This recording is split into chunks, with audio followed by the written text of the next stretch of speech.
नमस्कार दोस्तों, जय श्री कृष्ण। कैसे हैं आप सब? उम्मीद करती हूँ खुश होंगे, सुखी होंगे, संपन्न। जो भी हमारे व्यूअर्स हैं, सब्सक्राइबर्स हैं, दुनिया में जहाँ भी हमेशा खुश रहे, सुखी रहे और संपन्न रहे। दोस्तों, मैं अपनी बहुत सारी वीडियो में इस चीज की मैंने आपको जानकारी दी है कि हमारी हैबिट्स, हम जो कर्म कर रहे हैं, ये चीजें ही वो है जो हमें धनवान बना देती है। हमारी ही आदतें हमें गरीब बना देती है। आज की वीडियो में मैं आपको 4 ऐसी चीजें बताऊंगी जो आपको नहीं करना चाहिए। ये वो चीजें हैं जो आपके घर में गरीबी लेकर के आती है। इन कामों को छोड़ दो, गरीबी मुड़कर नहीं देगी। दोस्तों, वीडियो देखने के बाद कमेंट बॉक्स में अगर आपको अपनी तरफ से कोई सुझाव नहीं आता है देने के लिए, तो कम से कम जय श्री कृष्ण तो जरूर लिखिएगा, लाइक कर देना। अभी तक जिन्होंने चैनल को सब्सक्राइब नहीं किया हुआ, चैनल को सब्सक्राइब कर लेना।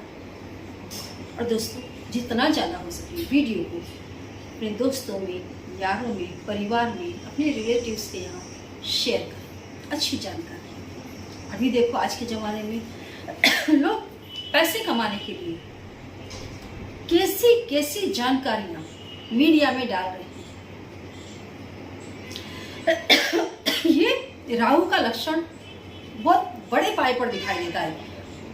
हर व्यक्ति के हाथ में फोन है, छोटे छोटे बच्चों के हाथ में भी अब फोन है। बहुत सारी ऐसी चीजें आप देखो, पहले के जमाने में उम्र के साथ ज्ञान दिया जाता था। उम्र के साथ जब ये समझ में आ जाता था कि नहीं, अब इस व्यक्ति को ये ज्ञान देना चाहिए, इसकी जरूरत है, इस ज्ञान के लिए ये व्यक्ति परिपक्व हो गया, तो उसका विकास होता था। विकास उसका रुकता नहीं था। अब क्या हो रहा है, समय से पहले कच्ची उम्र में लोग फोन पर, यूट्यूब पर, फेसबुक पर ऐसी ऐसी चीजें देखते हैं कि उनका पतन हो रहा है, राहु प्रबल हो रहा है। इसीलिए मैं अपने हर सब्सक्राइबर को, व्यूअर को बोलती हूँ, अगर राहु पर विजय प्राप्त करनी है, मच्छी मनी जरूर पहने। आपके नाम से आपको अभिमंत्रित करके भिजवा दी जाएगी, जरूर पहन लो उसको। राहु की जितने भी लक्षण है, झूठ बोलना, धोखा देना, कुसंगति, नशाखोरी, सब दूर हो जाएंगे। राहु की ये देन है दोस्तों, जो काला जादू है, ये क्या है?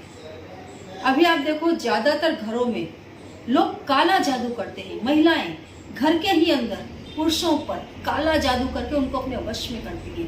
पुरुष कम उम्र की महिलाओं को, लड़कियों को काला जादू से अपने वश में करते हैं। जो लोग भगवान के भगवा कपड़ा पहनकर बैठे हैं, वो लोग भी ऐसे काम में कई बार पकड़े जाते हैं। तो ये सब राहु का ही प्रभाव। कोई भी व्यक्ति इससे अलग नहीं रह पाया है। हाँ, जो भगवान के भजन में लगे हुए हैं वो उतने पाखंडी नहीं हुए। अदरवाइज अभी देखो, मीडिया वो सब कुछ परस रहा है बच्चों के सामने, सभी के सामने।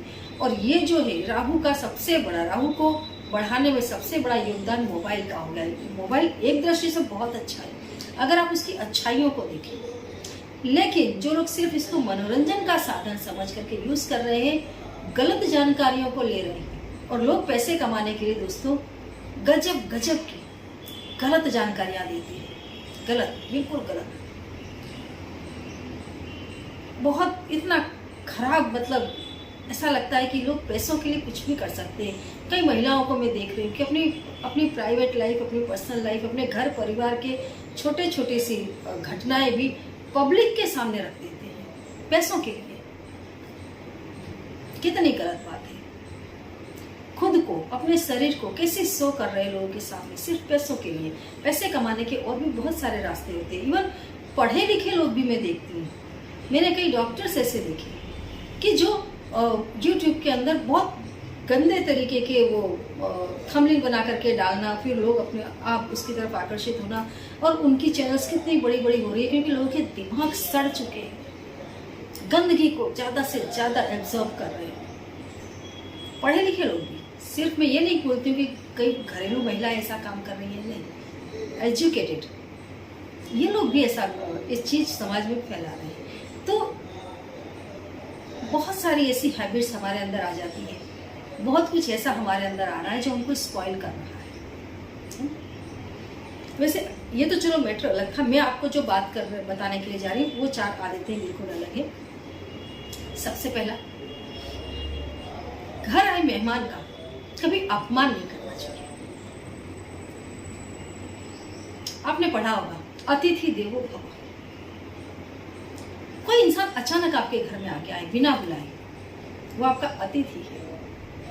अतिथि, जो तिथि बताए बिना आया है वही अतिथि है। लोग इतनी स्वतंत्रता पसंद कर रहे हैं, उनको किसी का आना, किसी का घर में रहना बिल्कुल पसंद नहीं है। खुद बच्चे, माता पिता जो एजेड हो गए हैं उनको तक घर में नहीं रख रहे। क्यों? हमको फॉरेन जाना है, पढ़ाई करना है, हमारी वाइफ को हमारी मदर अच्छी नहीं लग रही, हमारे फादर अच्छे नहीं लग रहे, और उनको ले जा करके आप देखो वृद्धाश्रम में छोड़ करके आ जाते हैं। जो घर के मेंबर्स को जिन्होंने जन्म दिया है उनको वृद्धाश्रम में छोड़ करके आ रहे हैं, तो अतिथि तो कहां से अच्छे हैं। अतिथि का अपमान होता है।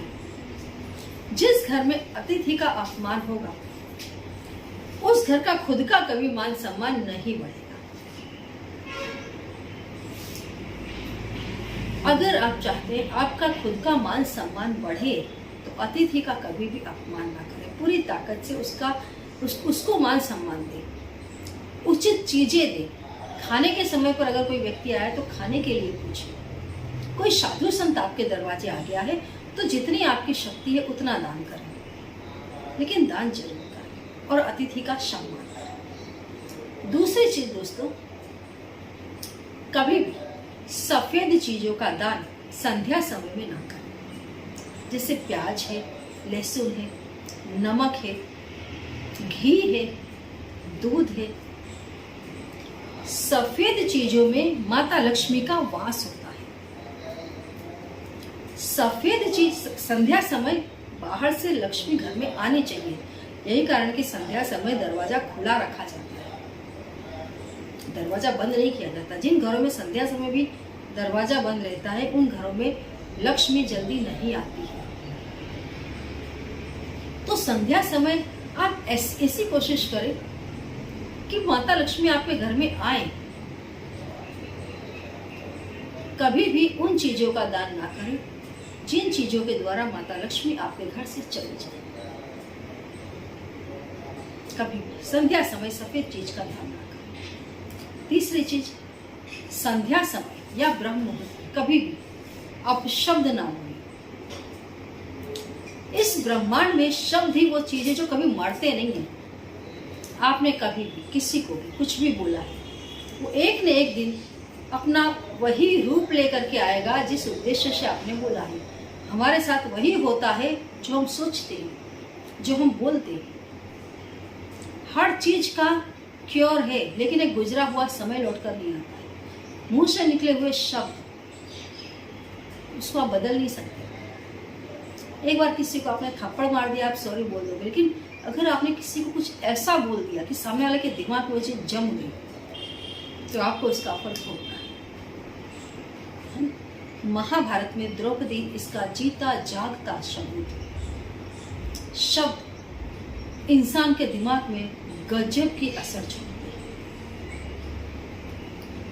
कभी भी, और ये जो समय है जिसे बताती हूँ सुबह का समय है या संध्या समय है, ये वो समय होता है जब प्रकृति अपनी पूरी ताकत में होती है। जैसे नवरात्रि का समय है, उस समय बताया जाता है कि साधना करो। इस समय माता रानी पृथ्वी पर विचरण करती हैं। ऐसे संध्या का समय और सुबह का समय कुदरती शक्तियां हर जगह विचरण करती हैं। आपके द्वारा बोले गए शब्द आप ही डुबो देंगे। चौथी चीज, आप पूजा करके उठे हैं तो तात्कालिक तुरंत ही कभी घर की सफाई ना करें। आप देखो, जब कोई व्यक्ति की मृत्यु होती है, उसको जब लेकर के उसकी डेड बॉडी को लेकर के जाते हैं, तुरंत सफाई कर देते हैं। जब भी आपको घर की गंदगी साफ करनी है, आप सफाई कर देते हो। लेकिन जब हम पूजा करके उठते हैं, जैसे हमारे घर में कथा हो रही है, हवन हो रहा है, पूजा हो रही है, एवरीडे पूजा हो, तो उस समय घर के अंदर एक पॉजिटिव एनर्जी डेवलप हो जाती है, आपके कपड़ों में, आपके शरीर में, पूरे घर में। उस समय अगर आपने झाड़ू लगाया तो जो पॉजिटिव एनर्जी है घर से चली जाती है। मंदिर जाकर के आए हैं आप, कभी भी तात्कालिक मुंह हाथ ना धोए, तिलक तुरंत कभी साफ ना करें। जो कपड़े आपने पूजा में पहने हैं उन्हें तात्कालिक ना धोए। ये तमाम चीजों में गजब की पॉजिटिव एनर्जी होती है। पूजा के बाद हमेशा ध्यान रखें जिस अवस्था में है उसको कुछ देर रहने दें।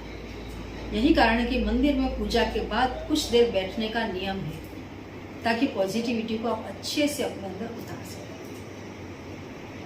फिर से बोलो, जानकारी अच्छी लग जाए तो लाइक कर देना, चैनल को सब्सक्राइब कर लेना, वीडियो को जितना ज़्यादा हो सके दोस्तों शेयर कर देना। जय श्री कृष्ण।